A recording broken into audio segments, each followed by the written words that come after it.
pa ba pumasok? Start na. Hindi ko pa naman boyfriend si Clyde.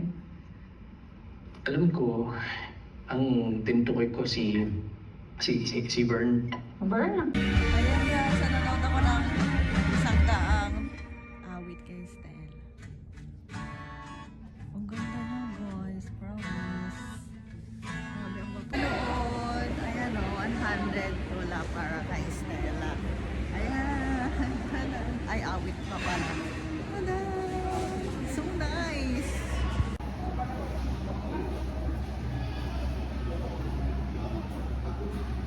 Sa tayo manood. So, ang ganda nung palabas. As in, mga ganun yung gusto kong love story. Na hindi sorry. So, yun, ang ganda niya, promise. As in, ang ganda. Talagang tumakbo pa ako para mahabol yun. Pero umabot naman ako guys, kaya late ko na to na picturean.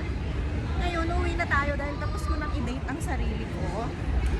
Nakanood daw kay drama kanina, kumain sa mall, MRT, nanood ng sine. Satisfied naman ako ngayon dahil ngayon ay aking free day. Uwi na ako guys. Bye! Okay guys, ito na talaga. Uwi na talaga ako kasi 6 PM na, tapos Friday. Sana wala masyadong pila. At alam ko nung tumakbo